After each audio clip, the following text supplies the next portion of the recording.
கோடை வெயிலின் தாக்கத்தால் கூந்தல் ரொம்ப வறண்டு போய் அதிகமாக உதிரத் தொடங்கும்.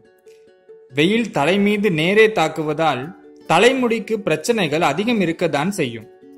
கோடையில் கூந்தலை எப்படி பராமரிப்பது என்பதை பற்றி இந்த வீடியோவில் பார்க்கலாம்.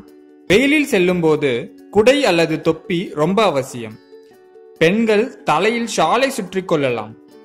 இவை முடிக்கும் தலைக்கும் சிறந்த பாதுகாப்பை தரும்.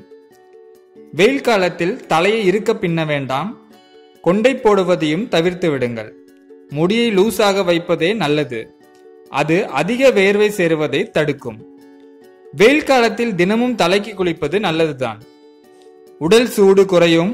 ஆனால் உங்கள் பகுதியில் அதிகம் உப்பு கொண்ட தண்ணீர் என்றால் சற்று கவனம் தேவை. மற்றும் ஷாம்பு பயன்படுத்துவதை தவிர்க்கவும். ஈரமாக இருக்கும் தலையை இயற்கையாக காயவிடுங்கள்.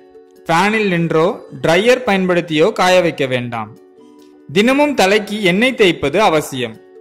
அடர்த்தியான முடி இல்லாதவர்கள் எண்ணெய் தேய்த்தால் மண்டை தெரியும் என கவலைப்படாமல் குளிப்பதற்கு 1 மணி நேரத்துக்கு முன்பாக நல்ல நிறைய எண்ணெயை தேய்த்து குளிங்கள். குளிக்கும் போது ஷாம்பு பயன்படுத்தாமல் சீயக்காய் பயன்படுத்திக் கொள்ளவும். வாரம் ஒரு முறை எண்ணெய் குளியல் அவசியம். தலை முதல் கால் பாதம் வரை எண்ணெய் தேய்த்து நல்ல குளிப்பதால் உடலில் உள்ள சூடு முற்றிலுமாக குறையும். சூட்டால் முடிக்கு ஏற்படும் பாதிப்புகளை இதனால் தடுக்க முடியும். தண்ணீர் அதிகமாக குடிக்க வேண்டும். தர்பூசணி, எலுமிச்சை பழம், மாதுளை போன்றவற்றை அதிகமாக எடுத்துக்கொள்ள வேண்டும். பழமாகவோ அல்லது ஜூஸ் போட்டோ அதிகமாக எடுத்துக்கொள்ள வேண்டும். வாரம் ஒரு முறை வேப்பந்தலையை அரைத்து தலைக்கு தேய்த்து குளிப்பது நல்லது. அது முடிக்கு மட்டுமல்ல, உடலில் உள்ள பல கிருமிகளிடமிருந்து பாதுகாப்பை தரும். இது போன்ற பயனுள்ள தகவல்கள் உங்களை வந்து சேரணும்னா எங்களோட மதுரா பியூட்டி டிப்ஸ் சேனலை சப்ஸ்கிரைப் பண்ணுங்க.